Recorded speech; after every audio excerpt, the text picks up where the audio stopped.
ஒருமுறை நாரத முனி தனது பகவான் கிருஷ்ணனிடம் வந்து ஒரு சந்தேகத்தை கேட்டார்.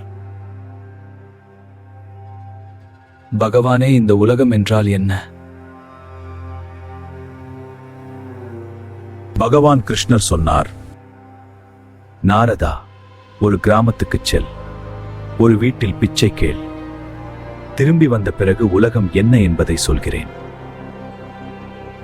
நாரத முனியும் மகிழ்ச்சியுடன் போனார். இன்று உலகத்தின் ரகசியத்தை அறிந்து கொள்ளப் போகிறேன் என்ற ஆவல். நாரத முனி ஒரு வீட்டின் கதவை தட்டினார். கதவை ஒரு அழகிய இளம்பெண் திறந்தாள். யாரங்கே? அவ்வளவு அழகான பொன்னை அவர் முன்பு ஒருபோதும் பார்த்ததில்லை. அவளின் அழகில் அவர் மனம் மயங்கி போனது. இவ்வளவு அழகான பொண்ண நான் பார்த்ததே இல்லை. தான் பகவான் கிருஷ்ணருக்காக பிச்சை கேட்க வந்தது கூட மறந்து விட்டார். பகவான் தனக்காக காத்திருக்கிறார் என்பதும் மறந்து போனது. அவர் நேராக அந்த பொன்னிடம் திருமணம் செய்ய வேண்டும் என்று கேட்டார். நான் உன்னை திருமணம் செய்ய விரும்புகிறேன்.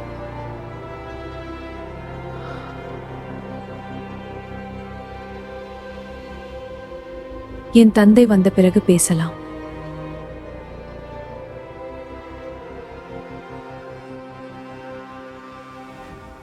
அந்த காலத்தில் ஒரு பிராமணன் திருமணத்திற்கு கேட்டால் மறுப்பது அரிது. பிறகு தந்தை ஆசீர்வாதத்துடன் திருமணம் நடந்தது. காலம் சென்றது. பகவான் கிருஷ்ணர், பிச்சை எல்லாம் மறந்து போயின. அவர்களுக்கு குழந்தைகள் பிறந்தனர். 3 குழந்தைகள்.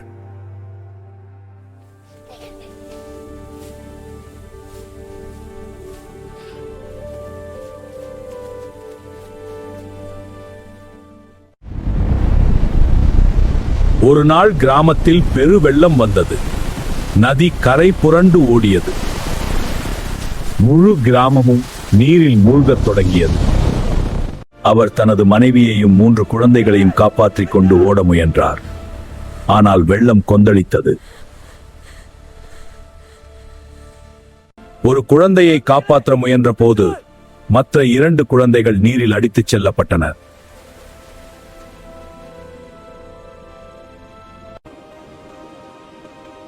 இறுதியில் மனைவியும் நீரில் அடித்துச் செல்லப்பட்டாள்.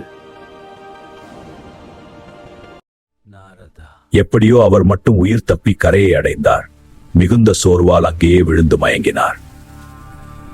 பகவான் கிருஷ்ணர் கேட்டார், உலகம் என்ன என்பதை பார்த்தாயா? அப்போதுதான் அவருக்கு நினைவு வந்தது. தான் பிச்சை கேட்கப் போனது. பல ஆண்டுகள் கடந்து விட்டதாக அவர் நினைத்தார். எதுவும் நடக்கவில்லை. உனக்கு ஒரு சிறிய தூக்கம் வந்தது மட்டுமே. கண்களை திறந்து பார். அவர் இன்னும் பகவான் கிருஷ்ணர் முன்பே அமர்ந்திருந்தார். எங்கும் போகவில்லை.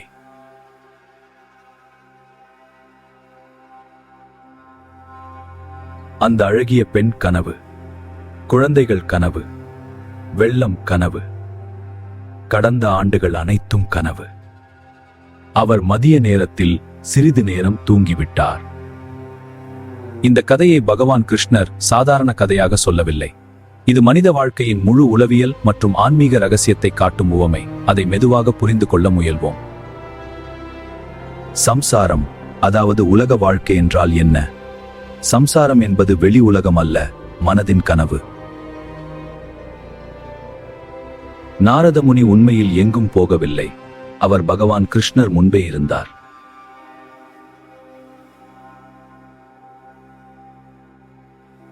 அதேபோல் நாமும் என் வாழ்க்கை, என் உறவு, என் வெற்றி, என் துன்பம் என்று நினைப்பது விழிப்புணர்வு இல்லாத நிலையில் நிகழும் மனக்கனவு.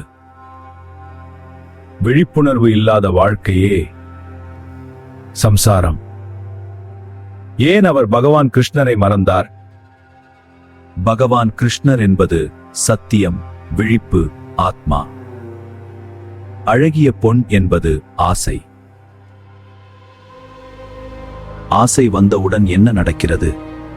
இலக்கு மறைகிறது, சத்தியம் மறைகிறது, நினைவு மறைகிறது. ஆசை என்பது மறதி. நாம் பிறந்ததின் உண்மையான நோக்கம் என்ன என்று யாருக்கும் நினைவில்லை. ஏனெனில் மனம் ஆசைகளில் மயங்கியுள்ளது. காலமாயை. கதையில் பல வருடங்கள் வாழ்ந்ததாக அனுபவம், ஆனால் உண்மையில் சில நிமிட தூக்கம். மனதில் நேரம் உண்மை அல்ல. கனவில் 10 வருடம் வாழலாம், ஆனால் விழித்தால் 5 நிமிடம். அதேபோல் வாழ்க்கை முழுவதும் வாழ்ந்தோம் என்று நினைக்கிறோம். ஞான விழிப்பு வந்தால் அது ஒரு கணம் போல தோன்றும். வாழ்க்கை கனவு போன்றது. இந்த கதையில் வெள்ளம் எதை குறிக்கிறது? வெள்ளம் என்பது நிலையின்மை.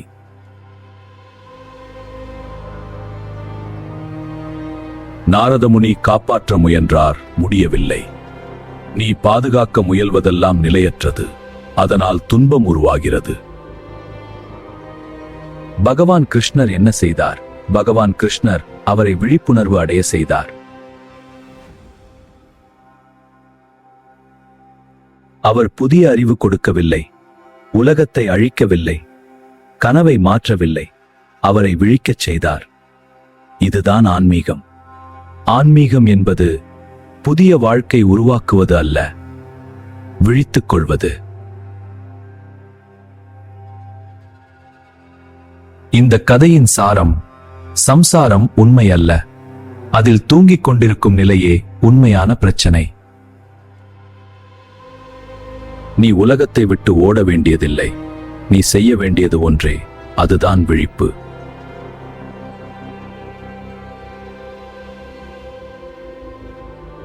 விழித்தவுடன் ஆசை இருக்கலாம், வாழ்க்கை நடக்கலாம், உறவுகள் இருக்கலாம், ஆனால் அது கனவு என்று தெரிய வேண்டும்.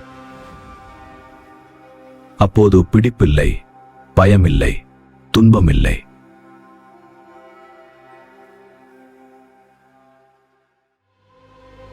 சம்சாரத்திலிருந்து விடுபட வேண்டாம், அதிலிருந்து விழித்துக் கொள்ள வேண்டும். வாழ்க்கை ஒரு கனவு.